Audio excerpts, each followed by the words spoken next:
Le héros de cette histoire est passé maître dans l'art du déguisement. Pour certains, il a pris la forme d'une pyramide. Pour d'autres, celle d'un cône. Mais quelle que soit son incarnation physique, il a toujours été le numéro 1. Son histoire est la nôtre. C'est l'histoire d'un combat.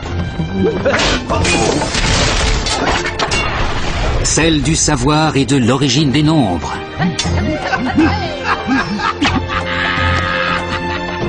Nous allons voir comment 1 a aidé à la création des premières cités.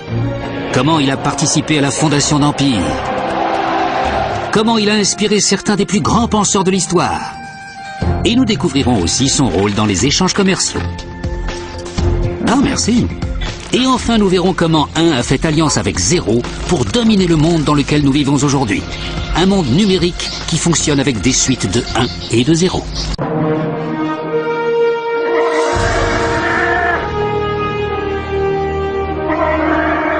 Alors, d'où vient 1 ? Son histoire commence à l'aube des temps.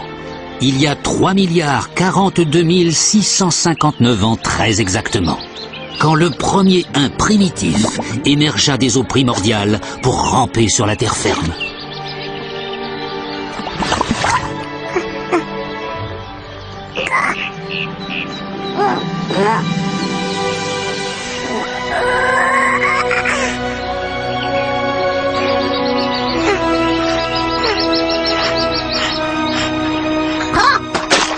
Non, c'est pas vrai, je plaisante. En fait, les origines de 1 sont drapées de mystère.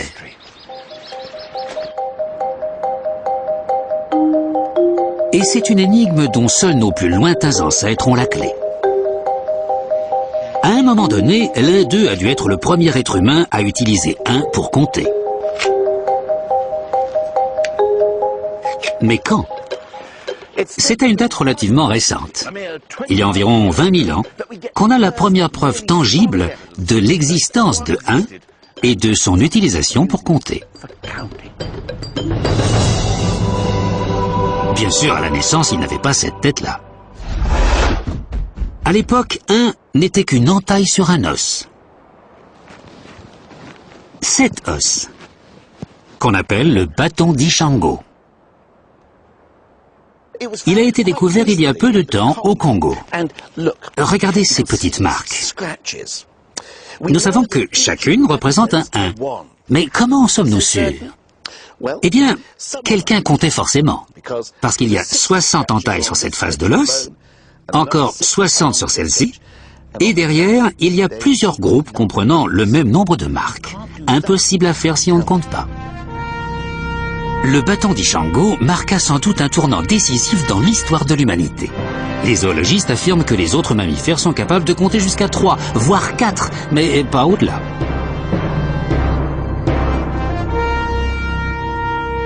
En transformant 1 en encoche, nos lointains ancêtres pouvaient compter jusqu'à 4, 5 ou même 6 s'ils étaient vraiment doués. En fait, ils pouvaient additionner autant de 1 qu'ils le voulaient.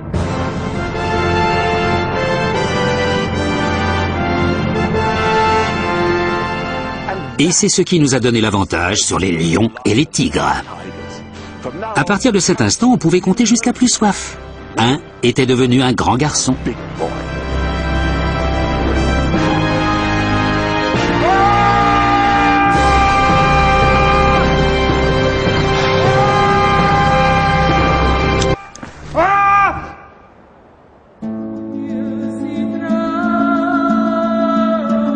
Pendant ce temps, les êtres humains améliorèrent leur qualité de vie et le destin de 1 ne fut plus jamais le même.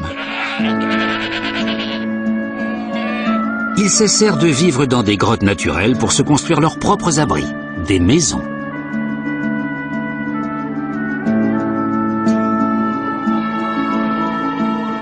Le chapitre suivant dans l'histoire de 1 se déroula dans la civilisation antique de Sumer.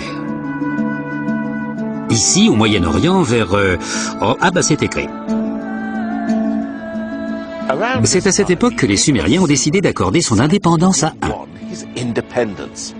Ils ont cessé de le graver sur un os pour le libérer en le représentant par un jeton.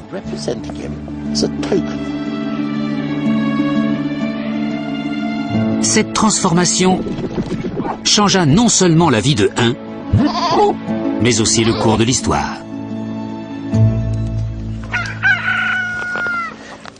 L'invention des jetons a permis aux Sumériens de faire quelque chose que personne n'avait jamais fait avant eux. Si vous ajoutez des entailles sur un bâton ou un os, vous ne pouvez qu'additionner, mais avec des jetons, vous pouvez soustraire. Imaginons que vous ayez 6 poulets et que vous en mangiez 5.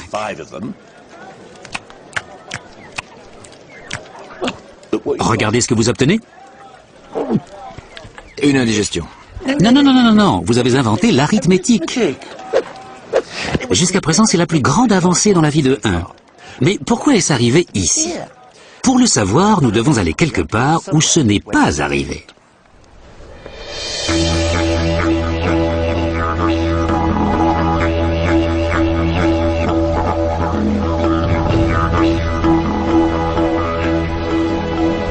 Voici l'ethnie des Walpiri en Australie centrale.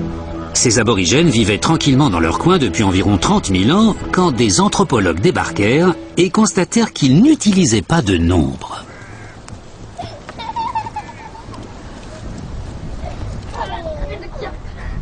Mais comment diable ont-ils fait? Le vieux Japal Jari, par exemple, a grandi sans jamais connaître de nombres. Bonjour, Japal Jari. Combien de fois avez-vous été marié? Une. Combien de petits-enfants avez-vous? Beaucoup. Japal Jari donne le nom de ses petits-enfants, mais ne dit pas 4, car ce mot ne fait pas partie de son vocabulaire. Beaucoup. Chez les Walpiri, les anciens ne découpent pas une journée en heures, mais selon la position du soleil. Ils ne parlent même pas de distance, car leur territoire n'est pas cartographié avec des mesures et donc des nombres, mais avec des chansons qui contiennent toutes les informations nécessaires. Ces chants traditionnels profondément ancrés dans leur culture sont une source d'immense fierté.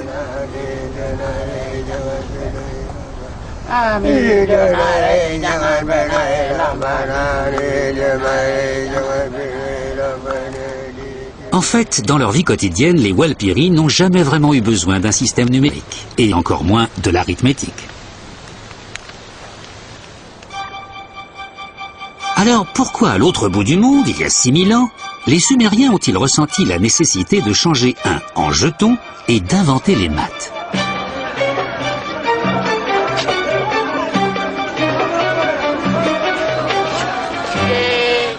En quoi la vie au Moyen-Orient était-elle si différente? Pourquoi les gens étaient-ils si impatients de faire des maths? C'est quand même bizarre. L'explication est peut-être qu'ils étaient très nombreux à vivre au même endroit. Contrairement aux Walpiri, les Sumériens vivaient dans des cités qui avaient besoin d'être organisées. Il fallait stocker et distribuer les récoltes, et pour savoir combien chacun devait recevoir, on avait besoin de l'arithmétique. Voilà pourquoi les Sumériens transformèrent Un en jeton en forme de cône appelé calculi. Ainsi, ils pouvaient faire des calculs nécessaires pour évaluer les richesses, les profits, les pertes et surtout les impôts à payer. Oui, voilà la coupable. C'est la vie urbaine qui a donné naissance aux maths.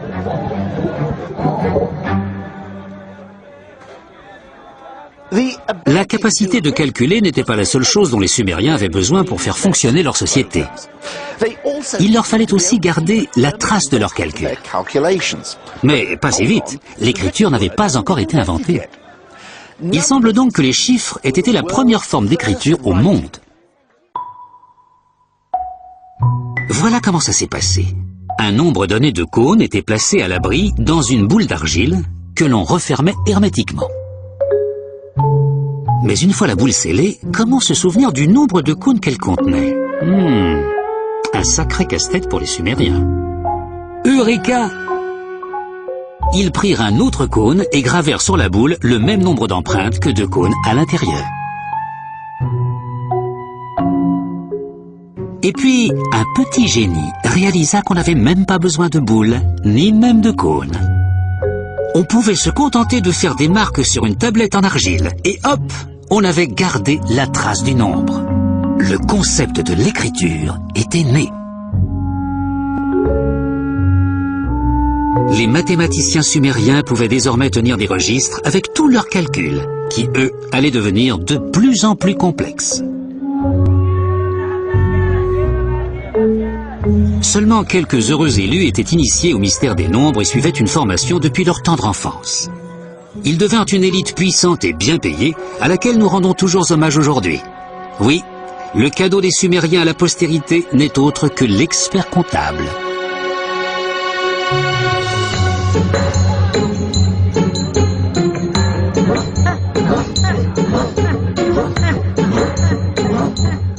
Un était désormais plus organisé et discipliné que jamais. C'était devenu un outil au pouvoir immense. Il pouvait servir à bâtir des empires. Et c'est exactement ce qui se passa pour lui dans son incarnation suivante.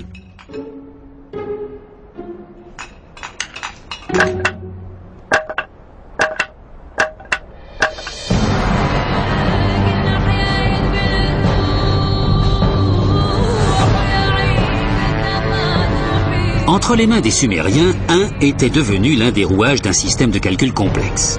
Mais les Égyptiens allaient le propulser dans une autre dimension. En plus de marcher lentement, sans jamais sourire et toujours bien alignés, les Égyptiens raffolaient de tout ce qui était grand. Les grands monuments, les grandes statues, les grandes armées. Et ils inventèrent aussi quelques nombres vraiment grands. Et la manière dont ils les écrivaient est un reflet fascinant de leur hiérarchie sociale.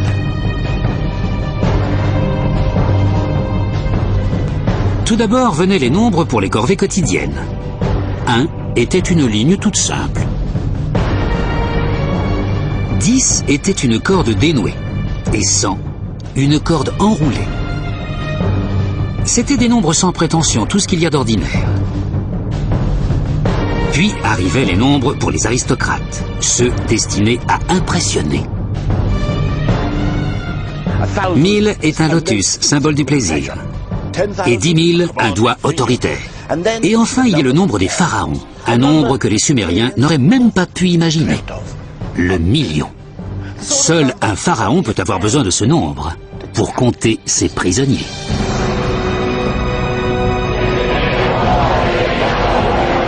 C'était le premier million de l'histoire et le symbole utilisé fut un prisonnier implorant le pardon.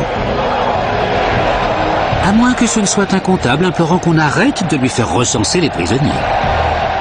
Quoi qu'il en soit, 1 n'avait jamais eu autant de travail. Mais les Égyptiens voulaient confier à 1 une autre mission, peut-être la plus importante de toutes.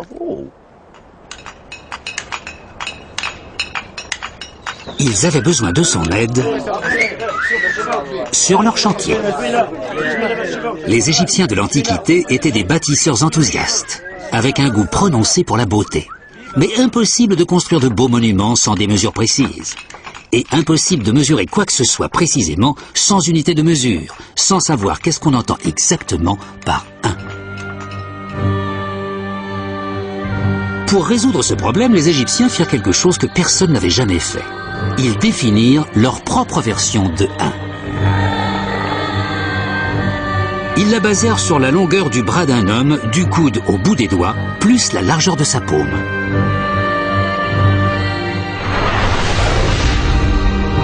Était désormais appelé cubit, la mesure de toute chose, le mètre incontesté.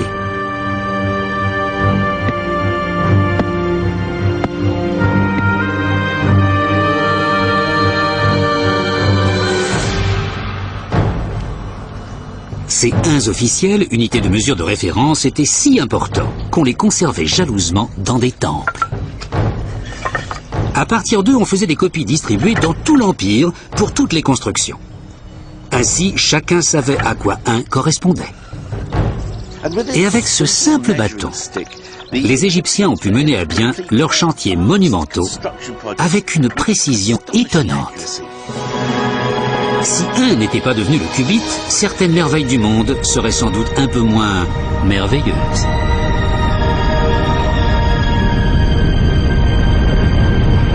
C'était prévu, ça? En transformant un d'outils de calcul en unité de mesure, les Égyptiens n'ont pas simplement ouvert la porte à tout un monde nouveau de costumes sur mesure et de moquettes ajustées au centimètre, ils ont fait de 1 la mesure de toute chose. 1 était devenu le maître suprême, mais son aventure ne faisait que commencer. Il allait devenir l'essence même de l'univers.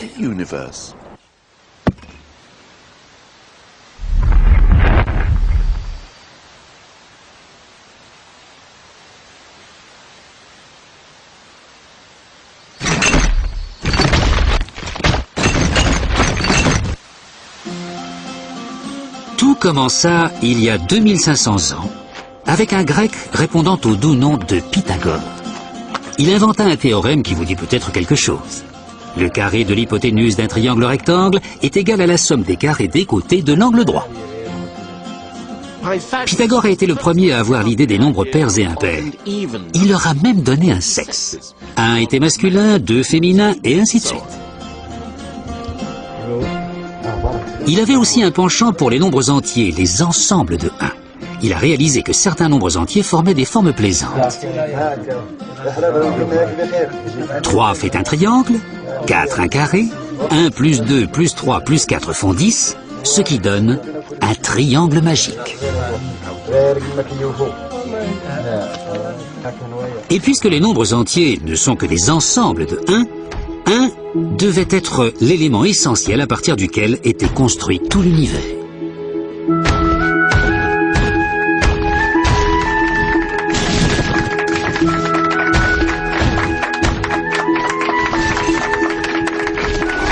Un n'avait jamais été autant admiré.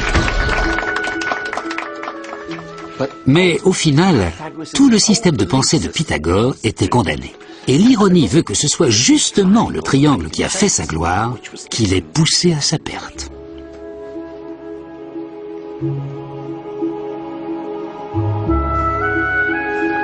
Si 1 était au cœur de tout, il aurait dû être également au cœur de tous les triangles, même le triangle rectangle avec 2 côtés égaux. Mais le problème, c'est que non. Pythagore s'échinait à faire en sorte que les 3 côtés représentent un nombre exact d'unités. Mais c'était infaisable.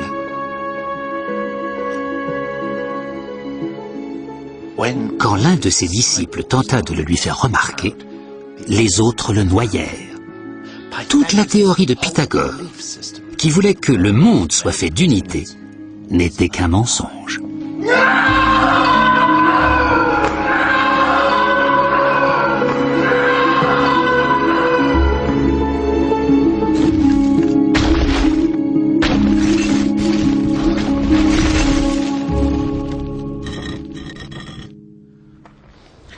Comme tout le monde avant lui, Pythagore ne pouvait concevoir les nombres que s'ils représentaient quelque chose de réel. 1 n'était pas 1 s'il ne désignait pas un siège, un escalier ou un présentateur de télé. Mais les mathématiciens qui suivirent Pythagore se libérèrent de ce carcan. Et le plus génial d'entre eux était Archimède. Sous son impulsion, les mathématiques entrèrent dans le domaine de l'inimaginable. Par exemple, il jouait à calculer le nombre de grains de sable nécessaires pour remplir l'univers. Ces jeux mathématiques peuvent nous paraître un peu zinzin, mais ils ont parfois eu des résultats pratiques dont nous bénéficions encore aujourd'hui. Par exemple, une question l'obsédait. Que se passerait-il si on changeait une sphère en cylindre? En quoi la surface serait-elle différente? Bon, moi, ça ne m'empêche pas de dormir, mais Archimède a vécu le plus grand moment de sa vie quand il a enfin réussi à concocter sa formule. Et bien qu'à l'époque ce n'était qu'un tour de force mathématique, cela s'est avéré incroyablement utile. C'est grâce à Archimède que plus tard, les cartographes ont pu transformer le globe terrestre en planisphère.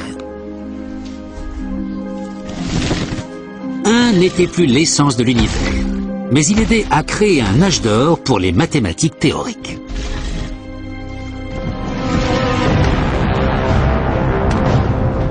Mais une nouvelle force était en action dans le monde, et 1 s'apprêtait à être assujetti par un peuple avec des obsessions d'un autre genre.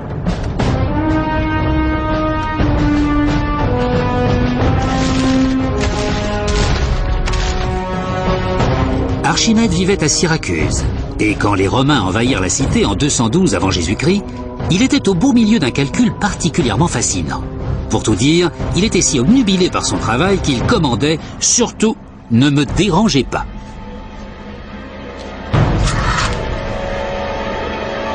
Ce n'était sans doute pas très malin.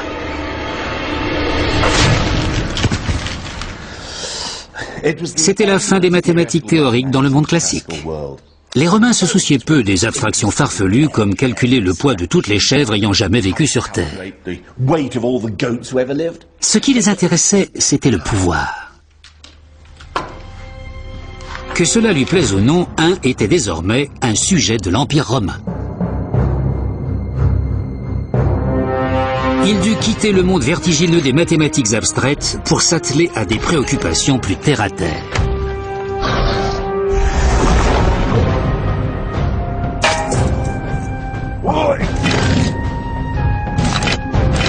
Il devint la cheville ouvrière du monde romain, car on le mit à contribution pour imposer une structure numérique rigide aux légions romaines. Il y avait 10 hommes dans une section, et 10 sections, donc 100 hommes, faisaient une centurie.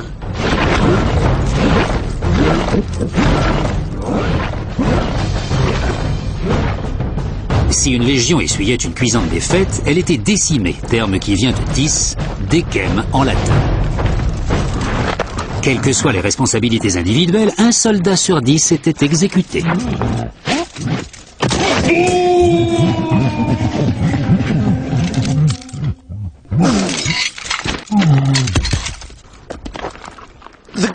L'ambition suprême des Romains était l'efficacité politique et économique. Les mathématiques théoriques, c'était pas leur truc. Remarquez, ça ne m'étonne pas. Les chiffres romains ne facilitent pas la tâche. Regardez-moi ça. Ils sont juste une extrapolation des vieilles entailles sur un os. Leur seule sophistication est l'ajout de nouveaux symboles pour les nombres les moins maniables. V pour 5, X pour 10, C pour 100, jusqu'au signe désignant 1 million. Mais ça reste un simple système de comptage, parfait pour les inscriptions sur les tombeaux, mais pas pratique du tout pour les calculs complexes des maths théoriques. Essayez un peu d'écrire 1 milliard. En chiffres modernes, je mets environ 8 secondes, j'ai fait le test. Mais en chiffres romains, cela prendrait dans les 16 minutes. Dans ces conditions, pas surprenant que les chiffres romains n'aient pas été utilisés pour les calculs. Pour cela, ils se servaient d'une table à calculer, ce qu'on appelle un abaque.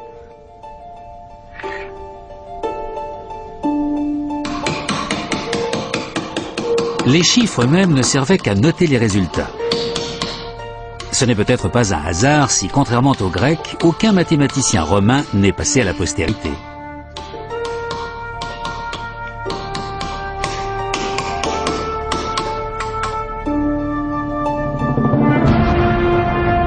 Rome étendit son pouvoir impérial et parallèlement son système numérique. Au cours des 5 siècles suivants, toute l'Europe, de l'Espagne à la Turquie, se retrouva sous domination romaine, et même quand l'Empire romain s'effondra, ces chiffres restèrent.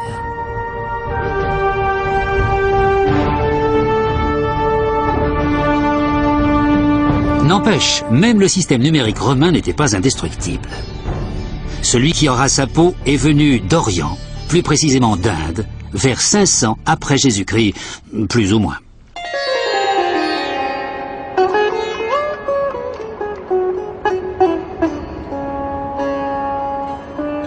Un avait un cousin indien qui, depuis quelque temps déjà, vivait dans une atmosphère bien plus spirituelle.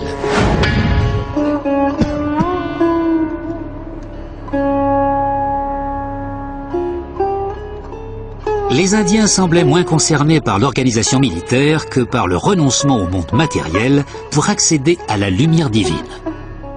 Mais le nirvana, ce n'est pas la porte à côté. Pour l'atteindre, il faut faire un très très long voyage qui dure très très longtemps. Et pour faire comprendre cette idée, les Indiens inventèrent des nombres incroyablement grands.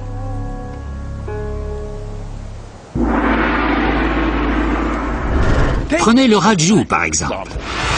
Un raju est la distance parcourue par un dieu en 6 mois. S'il faisait 1 million de kilomètres, à chaque clignement de paupières.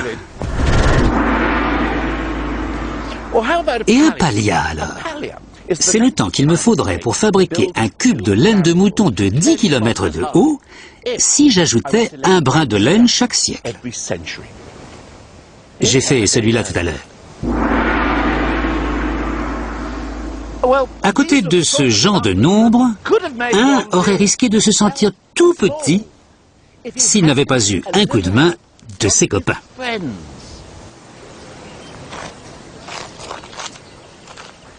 Contrairement aux Romains, les Indiens ont conçu un système pouvant intégrer des nombres très grands. Ils ont mis au point un symbole pour chacun de 1 à 9. 1, 2, 3, et si vous les dessinez à la va-vite, ça donne les chiffres arabes. Mais c'est pas des chiffres arabes, ils sont indiens. On les utilise depuis au moins l'an 500 avant Jésus-Christ. Et cet homme a raison.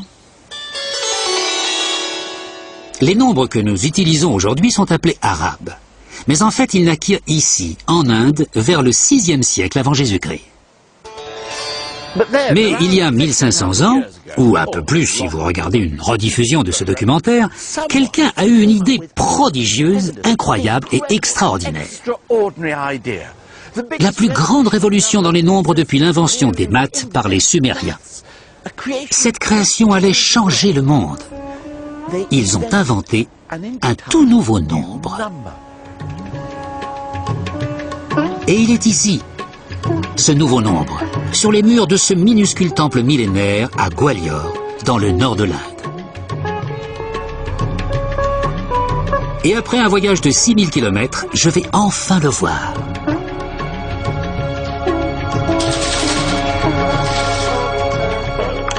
Mick, c'est fermé.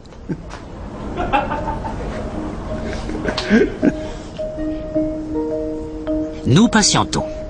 Et pendant ce temps, une question me taraude. Comment se fait-il que ce nouveau nombre n'ait pas été inventé plus tôt? C'est un petit nombre tout simple. Il faut 1 seconde pour le dire et encore moins pour l'écrire. Ah, le voilà. Mais une fois inventé, il bouleversa la vie de 1 à tel point que le monde entier allait en être affecté.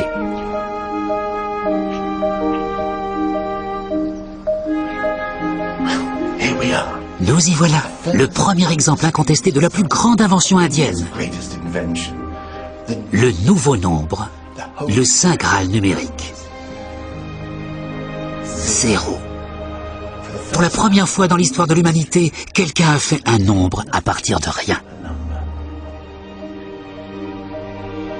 Le texte dit qu'un jardin a été planté pour y faire pousser des fleurs pour le temple. Et pour s'assurer qu'il y en avait assez, ce jardin devait mesurer 187 astas sur 270, ce qui équivaut à environ 8 hectares. Alors que les Romains utilisaient les nombres pour compter leurs conquêtes ou les morts, les gens d'ici s'en servaient pour être sûrs qu'ils avaient de quoi faire de beaux bouquets. Vous pourriez dire, mais pourquoi en faire tout un fromage? Qu'y a-t-il d'exceptionnel à inventer un symbole signifiant rien? Si quelqu'un me demande ce que j'ai dans la main, je peux répondre rien du tout.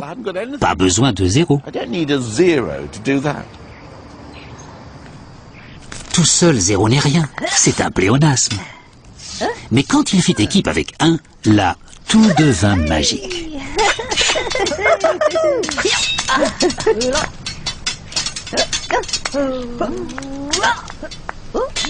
Et quand ce duo fut rejoint par le reste de la bande, les résultats furent spectaculaires. Avec seulement 10 chiffres, les Indiens pouvaient faire des nombres infiniment grands, mais aussi infiniment petits. Les Romains n'avaient qu'à bien se tenir. Avec 0, 1 avait trouvé l'âme sœur. Et c'est un mariage qui allait révolutionner le monde entier. Avec le reste de l'équipe, ils permirent à la science indienne de progresser à grands pas. Par exemple, les astronomes indiens avaient des siècles d'avance sur le monde chrétien.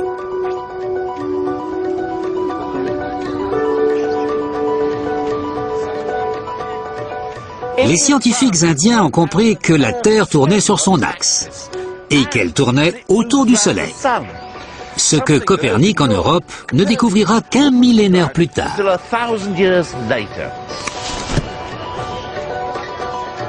Les savants indiens calculèrent également le diamètre du globe avec au final un écart inférieur à 1% par rapport à la réalité. Tout cela fut rendu possible par 1, 0 et le reste de la troupe des nombres.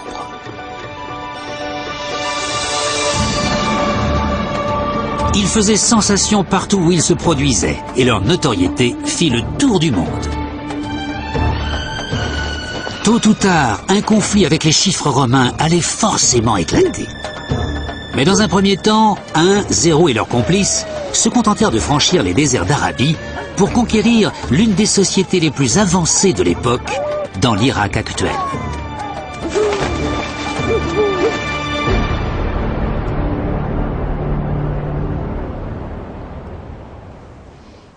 Quand l'islam avait à peine 100 ans, Bagdad était gouverné par le grand calife Al-Mansour. Comme le calife souhaitait que son peuple vive selon les préceptes du Coran, il mit en place des tribunaux et des juges pour appliquer la loi du prophète. La loi du prophète regorge d'instructions qui exigent des calculs mathématiques complexes, si on veut les appliquer à la lettre.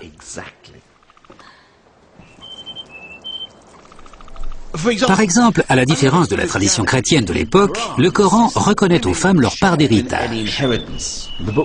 Il dit « il y a une part pour les hommes et une part pour les femmes.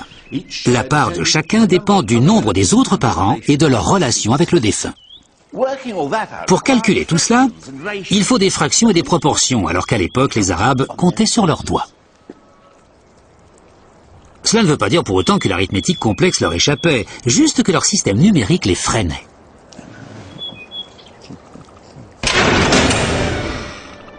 Mais un jour, la cour vit arriver un ambassadeur venu d'Inde. La coutume voulait qu'il offre un présent au calife, mais que peut-on offrir à un souverain qui a déjà tout? Pas évident de trouver le cadeau idéal. Et un t-shirt I Love India, ça n'aurait pas vraiment fait l'affaire.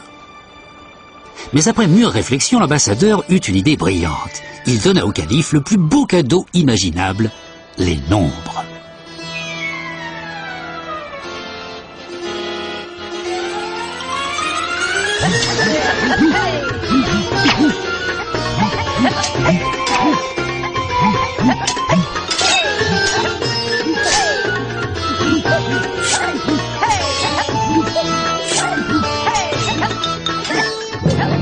Bon, je vous l'avoue, on ne sait pas avec certitude comment les chiffres indiens furent adoptés dans le monde musulman. Mais l'histoire de l'ambassadeur est ma préférée. Ce que nous savons, c'est que les savants musulmans furent éblouis par 1, 0 et le reste de la troupe. Et le plus célèbre d'entre eux était un certain Al-Khawarizmi.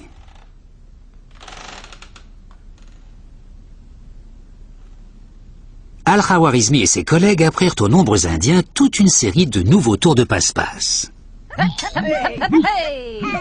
Les équations quadratiques, l'algèbre, les logarithmes et les poiriers cubiques logarithmiques inversés. En fait, non, dans le dernier, je viens de l'inventer. Ces nouvelles acrobaties numériques permirent à la science, aux mathématiques et à l'astronomie d'atteindre des sommets au Moyen-Orient et la troupe indienne fit un tabac dans tout le monde islamique. Mais sur l'autre rive de la Méditerranée, l'Europe chrétienne était toujours sous l'emprise de la vieille légion des nombres romains. Et en bon romain, il n'allait pas céder la place aux petits nouveaux sans broncher. Un affrontement entre les deux systèmes était inévitable, et son issue a façonné le destin du monde occidental.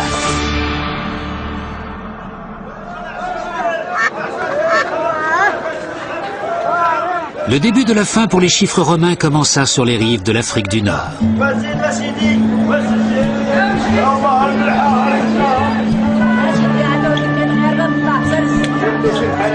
Les marchands musulmans avaient rapidement adopté 1, 0 et compagnie pour leurs transactions commerciales. À la fin du XIIe siècle, les chiffres indiens étaient monnaie courante.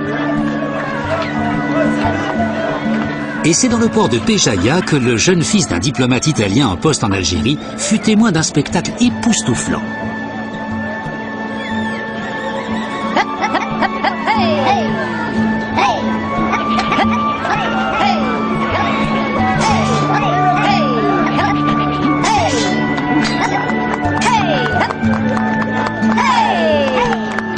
j'ai été initié à l'art des 9 symboles indiens, la connaissance de cet art m'a bien vite plus enchanté que tout autre. Et j'en suis venu à le comprendre.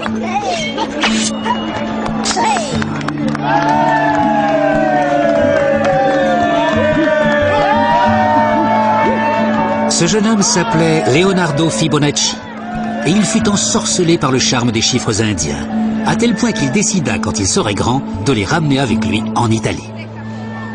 En 1202, Fibonacci écrivit un livre sur les calculs, intitulé le livre des calculs. Aujourd'hui, il est considéré comme l'un des plus grands mathématiciens de tous les temps. Et son ouvrage était l'équivalent d'une brochure publicitaire pour les chiffres indiens. Mais Fibonacci n'était pas un théoricien enfermé dans sa tour d'ivoire. Une partie de son livre était consacrée spécifiquement aux marchands pour leur expliquer comment les chiffres indiens pouvaient leur être utiles pour calculer leurs bénéfices. D'accord, ça ne se lit pas comme un polar, mais n'oublions pas qu'à l'époque, le capitalisme commençait à s'imposer en Europe.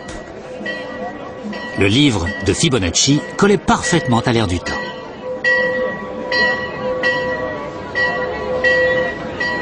Malheureusement, les gens de la rue se méfiaient des nouveaux nombres.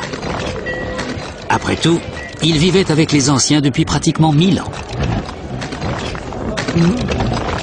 Et les vieux Romains n'allaient pas accueillir les petits Indiens à bras ouverts.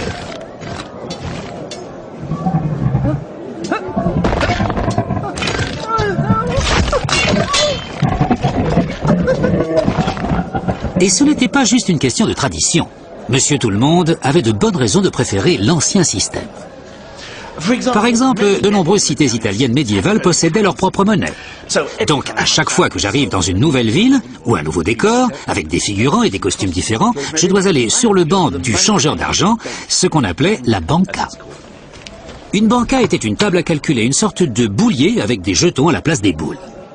L'homme assis sur le banc en question était un banquier, et il devait prêter serment de ne pas escroquer ses clients. Précisons que si les magistrats découvrent qu'il me vole, ils viendront casser son banc. Sa banca sera rupta, à savoir brisée. Là, il sera déclaré banca rupta, c'est ce qui a donné le mot banqueroute. Bonjour, combien vous m'en donnez?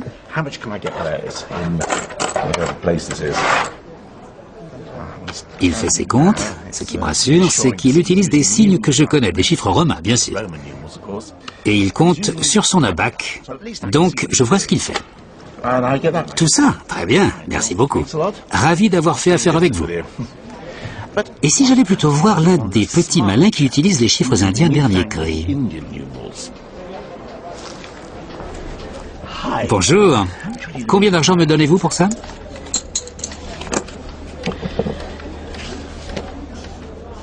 Voilà où ça coince. L'homme du Moyen-Âge n'a aucune idée de ce que le banquier écrit. Et ça ne lui inspire pas du tout confiance. Je le comprends un peu. Si ma banque à moi se mettait à tenir mes comptes en chinois, je trouverais ça louche aussi. Merci. Je ne sais pas comment il est arrivé à ce résultat. Merci quand même. Cette méfiance s'est propagée jusqu'au sommet. En 1299, la cité de Florence interdit même aux marchands d'utiliser les nouveaux chiffres pour leurs comptes. Les chiffres romains étaient obligatoires. Mais aucun nombre n'a été traité avec plus de suspicion que 0, le comparse de 1. Un auteur l'a même qualifié de signe qui crée de la confusion et des difficultés.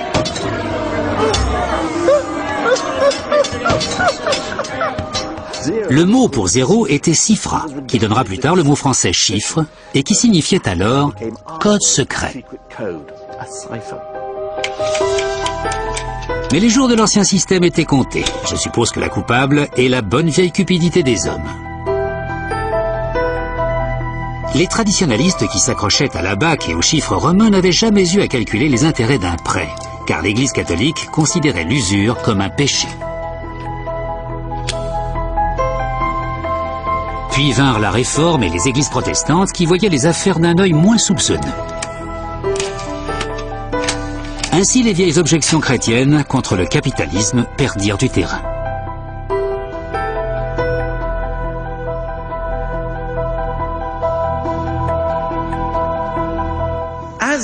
À mesure que le capitalisme a gagné en respectabilité, calculer les intérêts est devenu une activité indispensable pour tous les hommes d'affaires qui se respectaient. Et pour cela, même avec un abac, l'ancien système romain ne faisait pas le poids face aux chiffres indiens. Ainsi, des siècles après avoir été importés en Europe par Fibonacci, les fringants indiens avaient enfin évincé ces lourds dos de Romains.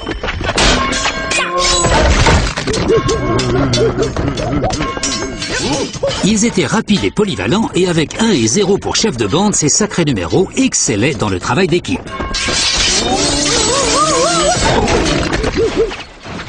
Les chiffres romains ne pouvaient pas lutter. Ils durent s'avouer banca rupta.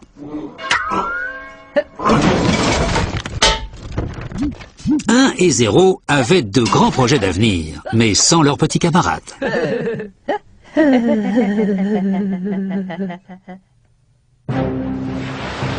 Mais en attendant, toute la troupe des chiffres indiens ne fit qu'une bouchée de l'Occident.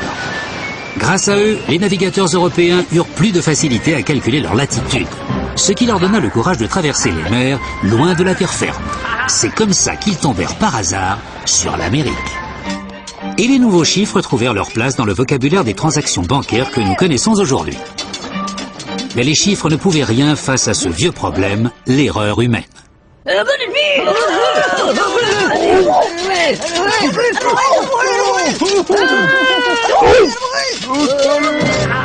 Christophe Colomb croyait arriver au Japon alors qu'il était dans les Antilles, à quelques milliers de kilomètres de sa destination.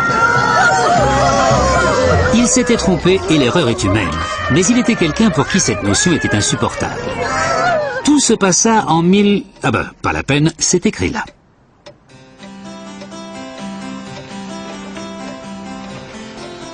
Gottfried Wilhelm Leibniz fut l'un des plus grands mathématiciens de tous les temps.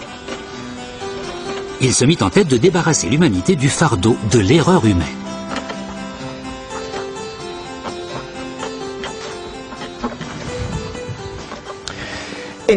Pour ce faire, Leibniz a inventé quelque chose qui affecte toujours notre vie quotidienne. Qui plus est, c'est une invention qui a donné à notre ami 1 l'occasion de régner sur la planète. Leibniz était persuadé qu'il pouvait éradiquer les erreurs en inventant une machine à calculer mécanique. Il en construisit même une en utilisant tous les chiffres de 0 à 9. Puis il eut une meilleure idée, inspirée de sa philosophie. Il est vrai que puisque tout ce qui est vide, sauvage et sombre appartient à Z,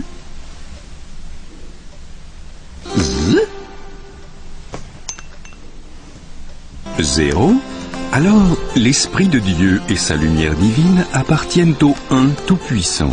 En d'autres termes, pour paraphraser Leibniz très librement, l'univers est un peu comme un emmental, ce dont beaucoup se doutent depuis longtemps. Les trous sont tout aussi importants que le fromage lui-même. Donc, pour construire le monde, il faut à la fois quelque chose, ce bon vieux 1, et pas mal de rien. C'est là que 0 entre en scène. Leibniz en était convaincu. 1 et 0 étaient les seuls chiffres dont on avait réellement besoin. Avec eux deux, il prétendait pouvoir réaliser tous les plus grands rêves des matheux. Et en plus, éradiquer l'erreur humaine. Il mit au point un système qui permettait de représenter tous les nombres en utilisant uniquement des 1 et des 0, le système binaire. Il devenait bien plus facile de concevoir une machine à compter en utilisant ce système puisqu'il n'existait que deux possibilités. Quelque chose et rien. L'invention de Leibniz devait utiliser des boules métalliques tombant dans des rainures. Malheureusement, il ne la construisit jamais.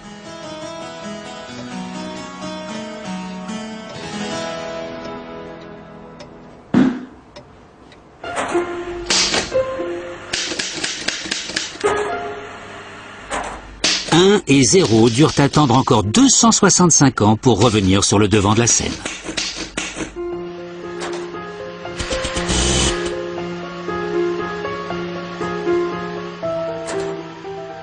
Voici Colossus, le tout premier ordinateur binaire au monde. C'est la concrétisation du rêve de Leibniz. Mais au lieu de faire tomber des billes de métal dans des rainures, Colossus est électronique. À l'intérieur, 1 et 0, quelque chose et rien, ont enfin trouvé leur incarnation ultime. Des courants électriques allumés ou éteints. Colossus fut créé pendant la Seconde Guerre mondiale et installé dans le centre de décodage des Britanniques à Bletchley Park. Il est composé d'environ 1500 valves, de kilomètres de câbles et de centaines de composants mécaniques. Mais comme les ordinateurs les plus modernes, ce qui fait fonctionner cette machine, ce sont des suites de 1 et de 0. Dans leur forme binaire électronique, 1 et 0 pouvaient réaliser des millions de calculs rapides. Suffisamment pour déchiffrer des codes secrets avant même que les Allemands n'aient eu le temps de tailler leurs crayons. Grâce à Colossus, les Alliés savaient ce que disaient les messages codés allemands avant Hitler. Et on pense que cette invention extraordinaire a raccourci la guerre de 2 ans. Les technologies nées ici à Bletchley changèrent à jamais notre monde. Vous vous souvenez de tout ce qui a poussé les hommes à utiliser et comprendre les nombres, faire des calculs astronomiques, définir des mesures, jongler avec des divisions de propriétés. Les ordinateurs savent le faire. Calculer des pourcentages, des conversions et des intérêts composés. Tous ces calculs qui préoccupèrent et parfois laissèrent perplexes les grands esprits de l'Antiquité, les ordinateurs savent le faire. Il suffit de les confier aux ordinateurs et nous pourrons être des imbéciles heureux, incapables de dire si la réponse est juste ou pas. Et c'est forcément une bonne chose, non?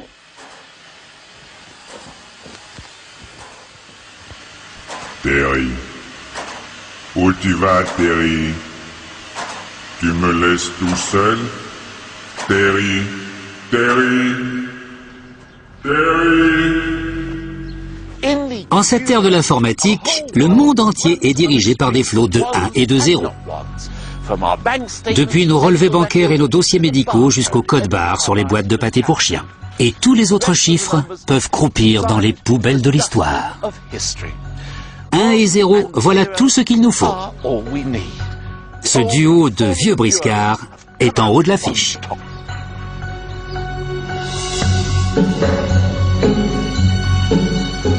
Espérons juste qu'ils n'en feront pas qu'à leur tête.